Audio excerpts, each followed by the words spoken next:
I always look forward to this day because it's a day of teaching and learning. It's an opportunity for all of us. It's a holiday of deep reflection. It's a holiday of enduring hope. And it's a day that we are reminded not only how far we've come, but also how far we've yet to go. As we celebrate this anniversary of Dr. King, this holiday that, by the way, was signed into law by President Ronald Reagan, I want to look back at its creation and the story it tells of persistent righteousness over hatred. When lawmakers first brought the idea for an MLK Day to the floor of the House of Representatives, only two other individuals had holidays reserved for them, George Washington and Christopher Columbus. It took more than a decade after his death in 1968 for federal officials to recognize the true impact of Dr. King's work. Now, we understand the truly shaping force of this historic figure. Recognizing Dr. King acknowledges that our nation's power doesn't stem from holding down members of our society, but from recognizing that our American creed requires justice for all. In the debate about creating this holiday, Senator Jesse Helms led a vicious filibuster against its passage, fueled by racist sentiments and hateful ideology. He and others questioned whether Dr. King should even be acknowledged in this way. But New York should be proud because it was our own statesman, Senator Daniel Patrick Moynihan, who coiled the filibuster against that holiday, and this is his words, a packet of filth. And the filibuster failed, and the legislation ultimately passed in 1983. But we should recognize that it wasn't until the year 2000 that all 50 states celebrated this national holiday. So just think of it, for almost 2 decades after the signing of the legislation, our union remained divided on the legitimacy of the holiday. The fight to recognize Dr. Martin Luther King Jr. Day serves as an important reminder that such hallmarks of progress are heavily contested.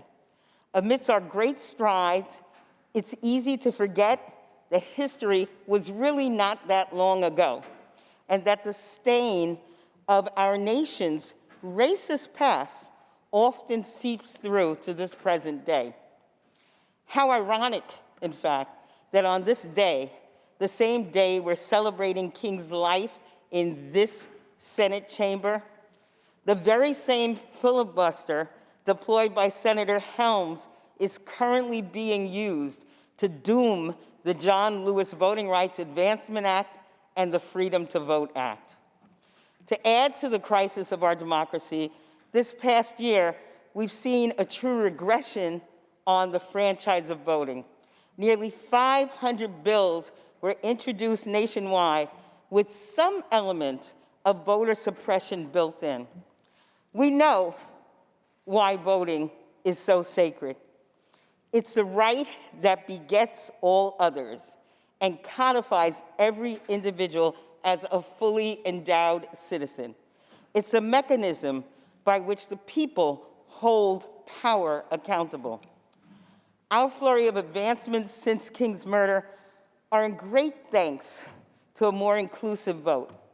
We ushered in a promising era of hope and change by electing Barack Obama as the first Black president of the United States. We saw those in leadership start to look more like the diversity of America. We breathed a sigh of relief that finally the American dream was attainable for everyone, and that Dr. King had not died in vain. Unfortunately, these sighs of relief were short-lived. Our amazing accomplishments, the sense of finally summiting the mountaintop, were met with a backlash of bigotry and vitriol. the same kinds of things that Dr. King and so many others fought against. We witnessed events that uprooted the traumas from the past in Charlottesville, when groups marched with tiki torches, spouting racist and anti-Semitic slogans, burning crosses in the night.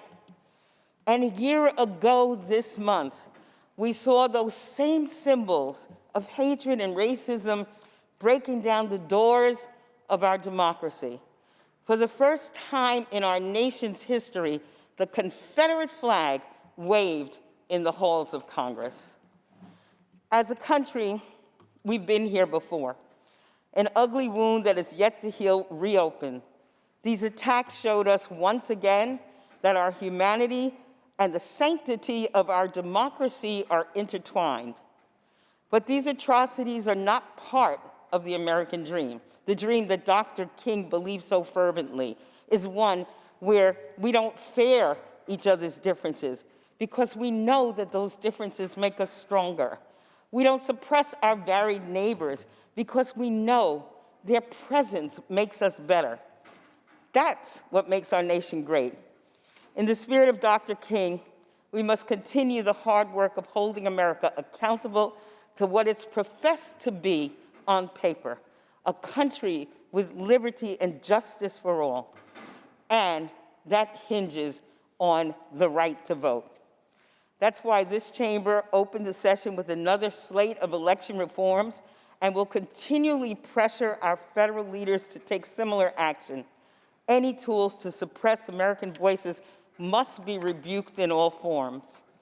The refusal to commit to racial and social justice will erode our democracy and the strength of this great nation.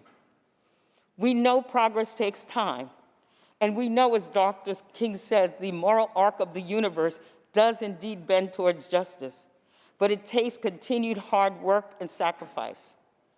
Luckily for us, we have this holiday every year to remind us not only Dr. King's ultimate sacrifice, but that history repeats itself, and as Dr. King said, change does not roll in on the wheels of inevitability, but comes through continuous struggle.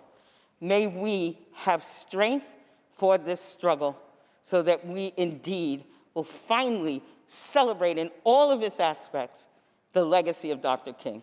Thank you, Mr. President.